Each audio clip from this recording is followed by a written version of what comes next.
को खत्म करने की कोशिश है या फिर एक खास वर्ग को टारगेट किया जा रहा है? जो कुछ भी हो चुका है ये तुर्कमान गेट 2022 है और ये विजिलेंटी जस्टिस की मिसाल बीजेपी और आप पार्टी पेश कर रही है। तीसरा यह है कि एक लीगली अगर इसको कहा जाए तो एक नया जुरिस्प्रूडेंस निकल चुका है, बुलडोजर जुरिस्प्रूडेंस। चौथी चीज़ यह है कि आप मुसलमानों को एक कलेक्टिव पनिशमेंट दे रहे हैं।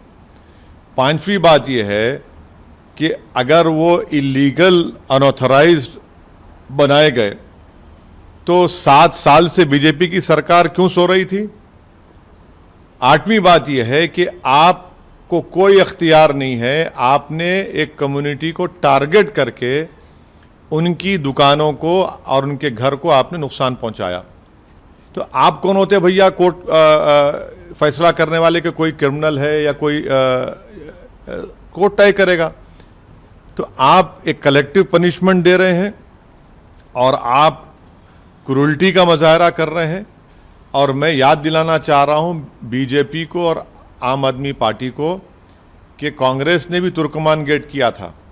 आज कांग्रेस देश में कहीं नज़र नहीं आती। आप गुरूर और तकब्बुर में गरीबों को बेघर कर रहे हैं, उनको उनके रोज़गार से महरूम कर रहे हैं। मैं तो सिर्फ आपको कहूँगा कि गरीब की तकलीफ़ और उसके हाय से डरिए आप, क्योंकि जब गरीब बेबस होकर तड़पता है ना तो हमको ये बतलाया गया कि खुदा की कुदरत जोश में आ जाती है। आपने मस्जिद के सामने की मलगियों को तोड़ दिया, शॉप्स को, मंदिर के सामने जो क्यों नहीं तोड़ा आपने। ये टारगेटेड डेमोलिशन है। तो एक कम्युनिटी को कलेक्टिव पनिशमेंट दिया जा रहा है, ये विजिलेंटी जस्टिस है। मैं इसको कंडेम करता हूं और मैं शुक्रगुजार हूं कि सुप्रीम कोर्ट ने इसका नोटिस लिया और इमीडिएटली स्टे दिया। और हद तो यह है कि जब सारी दुनिया को पता चल गया कि सुप्रीम कोर्ट ने स्टे दिया है, स्टेटस को दिया है, उसके बावजूद भी नहीं रुकते तो सुप्रीम कोर्ट के रजिस्ट्रार को फोन करना पड़ता है। तो और ये कौन सी बात आप पार्टी कर रही है। उनके लोग कह रहे हैं कि वहां पर बांग्लादेशी और रोहिंग्या हैं। इनको क्या गरीबी नजर नहीं आ रही। भारत के नागरिक हैं पूरे के पूरे, वो उनका जुल्म एक ही है कि गरीब हैं। और मैंने जो पहले कहा था वो ये है कि बुलडोजर चलेगा अंसार पर, अहमद पर, बुलडोजर नहीं चलेगा अर्जुन पर और अजय पर। यह फर्क है। और ये अंसार चाहे बीजेपी में हो या आप पार्टी में हो, वो अंसारी रहता है। लेकिन ये जो किया जा रहा है, लेकिन एमसीडी या फिर आम आदमी पार्टी का ये कहना है कि बीजेपी उन लोगों को हटा रही है, एमसीडी उनको हटा रही है जिनका इंक्रोचमेंट। आपके नेता, बीजेपी के नेता लेटर नहीं लिखे, नाम लिख करके ये स्टोन पेल्टिंग में था, इसका तोड़ दिया जाए। क्या आपका मेयर, आपके अधिकारी बीजेपी के नहीं कह रहे हैं मीडिया के सामने आके ये लोग इन्वॉल्व हैं, घर तोड़ दो।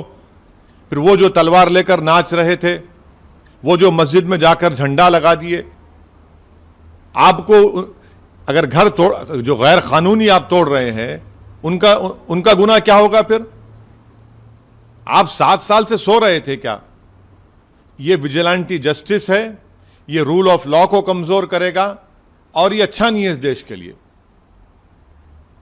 लेकिन आपका आरोप आम आदमी पार्टी के ऊपर है। हमारा आरोप बीजेपी पे भी है, आम आदमी पार्टी पर भी है, क्योंकि जो डेमोलिशन की नोटिस दी गई है, पीडब्ल्यूडी दिल्ली की आप सरकार में आता है और उसमें कहा गया उस नोटिस में कि आप हमको मटेरियल दीजिए डेमोलिशन करने का, आपके लोग भी एई जेई भी दीजिए। इतने एमएलए जीत कर आए, आपके कहां एमएलए पूरे भाग गए। क्या मौन व्रत पर बैठा है आपका दिल्ली का मुख्यमंत्री केजरीवाल। दिल्ली का फसाद हुआ 2020 का तो गांधी वहां पर चला गया, गांधी समाधि के पास। अब आप मौन व्रत पे बैठे हैं क्या। दिख नहीं रहा आपको कि लोगों की बर्बादी। ये समझने की जरूरत है कि बुलडोजर इस देश में चल रहा है तो अहमद और अंसार पर चल रहा है। जब चुनाव आता है तो सब मोहब्बत के मजारे करते हैं। चुनाव हो गया, मकसद निकल गया, अब लगाओ बुलडोजर, तोड़ दो उसको। कोर्ट किस लिए है फिर। कैसे कोई सरकार जज, जूरी, एग्जीक्यूशनर बन सकती है बताइए? ये तो आप कोर्ट की क्या जरूरत है फिर आपको, जब आप खुद किसी को तय करेंगे कि ये क्रिमिनल है? अगर कोर्ट किसी को कन्विक्ट भी करता है इन पत्थर फेंकने वालों को, तो उसका घर तो तोड़ने का ऑर्डर नहीं देता ना कोर्ट, उसको सजा देगा। मगर आप एक्स्ट्रा कॉन्स्टिट्यूशनल होकर इलीगल, अनकॉन्स्टिट्यूशनल काम करके रूल ऑफ लॉ को कमजोर कर रहे हैं। ये विजिलेंटी जस्टिस है ये बीजेपी का।